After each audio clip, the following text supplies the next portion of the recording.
Huge Disney cruise news today. We've got information on new itineraries, a new ship, and a new private island. There's been a lot of speculation around here about where the Wonder was going to be October through December 2023. With the Magic coming to the West Coast, it's obvious that the Wonder was headed somewhere else. But where? This weekend was Disney's D23 Expo full of all new updates. Well, we finally found out this weekend just where the Disney Wonder's headed. And now it's finally been confirmed. For the first time, Disney Cruise Line will bring the magic of a Disney vacation to families and fans in Australia and New Zealand during limited time cruises that immerse guests in Disney, Pixar, Marvel, and Star Wars stories beginning in late October 2023. There has been speculation on whether or not Star Wars Day at Sea would come back to the cruise lines. With the opening of Star Wars Galactic Star Cruiser, we were thinking that Star Wars Day at Sea might be done.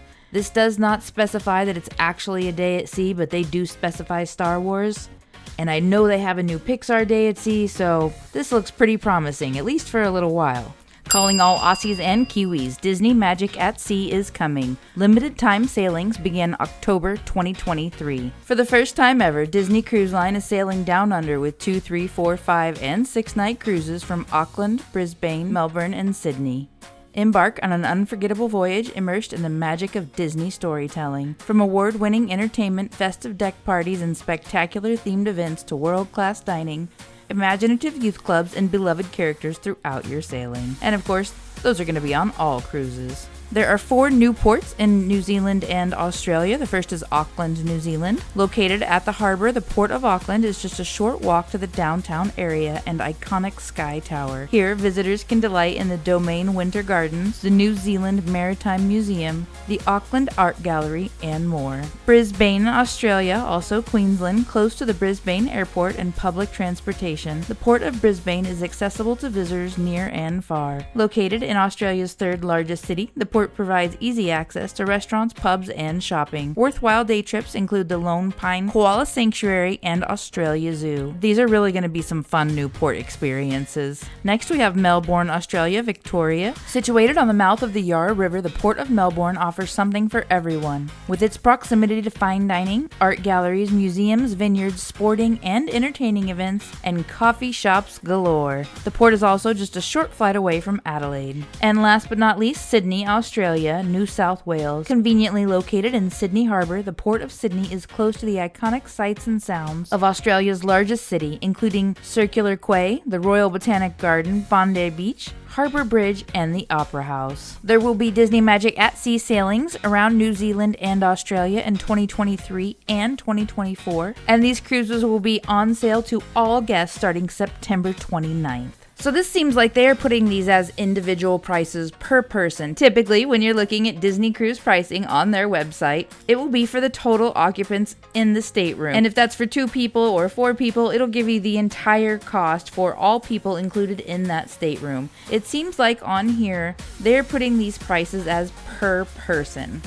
This is really exciting. These are a lot of new ports of call, opening up Disney Cruise for a lot more people and more places to see. Disney Cruise Line is excited to unveil their first ever cruises through the South Pacific, plus new Hawaii sailings in 2023 and 2024. Well, that's good news. Additionally, repositioning cruises for the Disney Wonder will be the first South Pacific voyages for Disney Cruise Line, giving guests the chance to experience destinations like Fiji and Samoa. Now, this is extremely exciting for multiple reasons. Hawaii is a huge draw for Disney Cruise Line. They've only been there a few times, but when they do, they sell out fast. So I know there's going to be a lot of attention on this for these Hawaii cruises. Voyage from Vancouver, British Columbia to the breathtaking beauty of the Hawaiian Islands. From Honolulu, cruise the South Pacific across the international date line to Sydney, Australia. Along the way, dock in the exotic island nations of Fiji, American Samoa, and New Caledonia, where you'll have time to appreciate Polynesian culture, explore enchanting rainforests, and hike to tropical waterfalls. They have these new Hawaiian and South Pacific itineraries up on Disney Cruise Line's website, and just a little glance at these, the 13-night South Pacific cruise from Honolulu will end in Sydney. You can embark on a one-of-a-kind vacation at sea to Sydney, Australia on a 13-night cruise with 14 sunsets departing from Honolulu, Hawaii. Experience the best of Oahu before sailing over the international dateline, where you'll quote-unquote lose a day, but not a sunset. Now, how exactly does that work out? And while you're in Australia, you can spend time exploring a host of fascinating destinations, including vibrant dining scene. a 15-night South Pacific cruise from Sydney to Honolulu. Explore Sydney's stunning botanical gardens, golden sand beaches, and cosmopolitan city center, home to a beautiful harbor and the iconic Opera House, before setting sail through the mighty Pacific Ocean. Along the way, dock at American Samoa, Fiji, New Caledonia, and the Hawaiian island of Maui. The 15-night South Pacific cruise will obviously go over the international dateline and back through those same ports of call. For a 10-night Hawaiian cruise from Vancouver to Honolulu, say aloha to an enchanting 10-night Hawaiian cruise departing from Vancouver, British Columbia. Drop anchor at Hilo, Honolulu, Nauwiliwili, and Ka'alui, where carefree leisure, recreation, and adventure await. Trek to lush jungles, discover secret waterfalls, kick back on a gorgeous beach, or explore the colorful marine life under the waves. And then they have 10-night Hawaiian cruises from Vancouver to Honolulu, and from Honolulu back to Vancouver. Also for the 10-night, trek to lush jungles, discover secret waterfalls, and kick back on a gorgeous beach, or explore the colorful marine life under the waves, and so much more. As usual, they do have early booking for Disney Cruise Line Castaway Club members. If you are new to Disney Cruise Line, the Castaway Club is the loyalty program, and they will always have early booking available for Castaway Club members. Booking will open on October 3rd for Platinum Castaway Club members and Golden Oak members. It opens on October 4th for Gold Castaway Club members, October 5th for Silver Castaway Club members, as well as eligible Disney Vacation Club members and Adventure Insiders. And booking will be open and available to all guests starting October 6th. I'm really excited to hear more about these cruises. The Wonder is our favorite, and really excited to see these. That's been one of the best things I think about the Wish, is that now they really can start branching out. With the Dream going to Europe, and with the Wonder now going to Hawaii again, as well as Australia. Pretty exciting times for Disney Cruise Line. And number 2 is extremely exciting as well. They have announced information on the new ship. The ship will be a Triton-class ship, same as the Wish, and it's due to be completed in 2024. I'm pretty sure it's the fall of 2024. And drum roll, please! The new ship is the Disney Treasure. The 6th ship in the Disney Cruise Line fleet, the Disney Treasure will set sail in 2024. Imagineers have dreamed up a new design concept inspired by the theme of adventure, celebrating Walt Disney's lifelong love of exploration. The Grand Hall, the magnificent 3-deck tall atrium that welcomes guests on board, is inspired by the grandeur and mystery of a gilded palace, drawing on real-world influences from Asia and Africa, and paying homage to the far-off land of Agrabah. At the center, the signature statue will feature Aladdin, Jasmine, and their magic carpet. I'm super excited to see what they have on this ship. Obviously, it's going to be a very similar layout to the Wish, but it will definitely be completely different theming. They also have this to say about the new ship: adventure awaits. Discover a whole new world aboard the Disney Treasure. Get ready to soar on a shining, shimmering, splendid adventure, where the world we know meets fantastic worlds of the imagination. And they actually have a place on their website where you can sign up to get new details, because it's gonna be a whole new world. Wishes really do come true. The Disney Treasure, inspired by the mystery and grandeur of a gilded palace. This magical gathering space draws from the enchanting influences of Asia and Africa, and is graced by the statues of Aladdin and Jasmine. They don't have much more to say on that now. There's a little intro video, and just sign up for new details.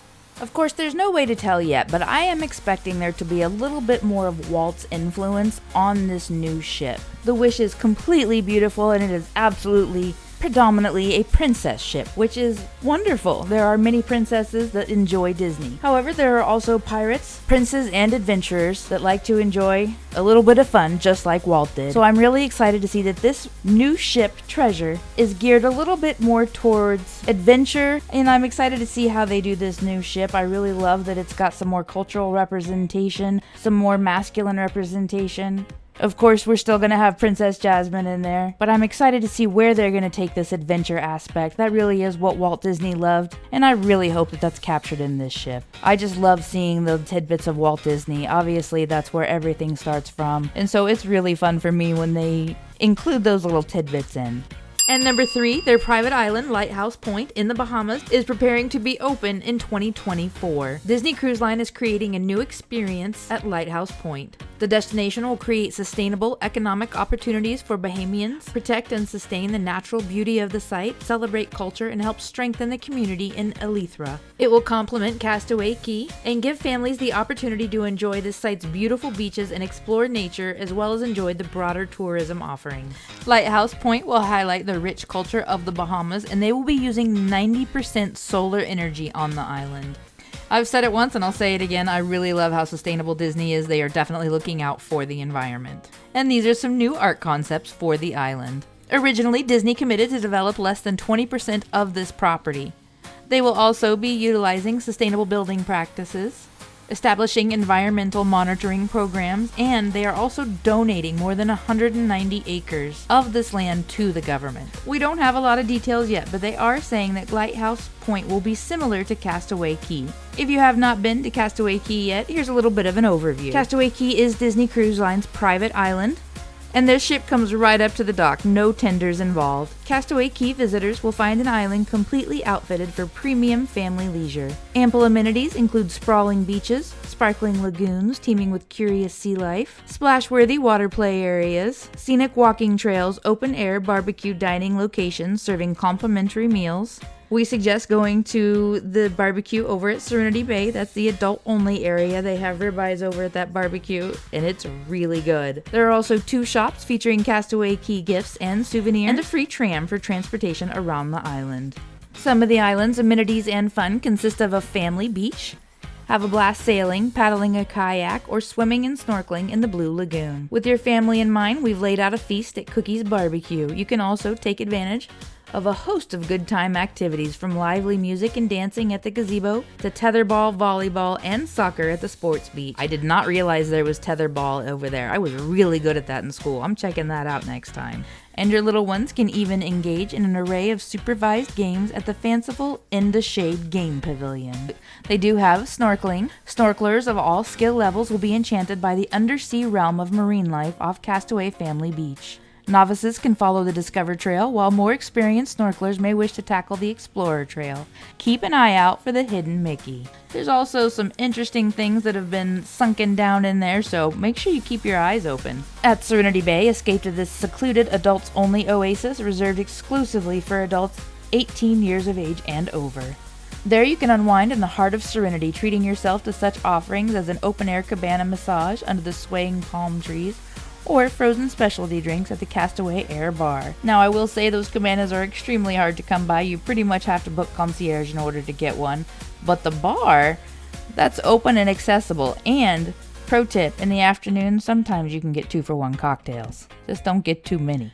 They also have Pelican Plunge. Pelican Plunge is a 2,400 square foot floating platform. At this water play area and platform, which celebrates the island's native pelicans, take a ride on one of the 2 twisting water slides that carry you into the refreshing lagoon. They also have Teen Hideout for teens 14 to 17 years of age. They have the In the Shade Game Pavilion, with games such as table tennis, foosball, billiards, and basketball inside a shaded structure centrally located near Castaway Family Beach. And there's also a sports beach, as well as character appearances, a Castaway Cay 5K, boat rentals, shopping, Olaf's Summertime Freeze, Gill's Fins and Boats, where you can rent snorkel gear, along with kayaks, paddle boats, aquatrikes, and other water equipment. And last but not least, they have flippers and floats, where you can rent inner tube snorkel masks and fins from this festive location. We do expect that since Lighthouse Point will be similar to Castaway Cay, most of these elements will be involved. I'm sure they will be laid out a little bit differently, but most likely present somewhere on the island. I'm really excited to see how it plays out. There is a whole lot going on with Disney right now. There were a lot of updates at D23 Expo this weekend, and there will definitely be some exciting things happening with Disney over the next couple of years. We'll have another video with everything they announced this weekend. And if you haven't seen it yet, go check out our last video, Why Disney Cruise is So Different. Thanks for being here. Thanks for joining in the Disney fun. Go ahead and subscribe, ring that little bell. It'll let you know when we have new videos, of course, and we'll see you real soon with some more Disneys.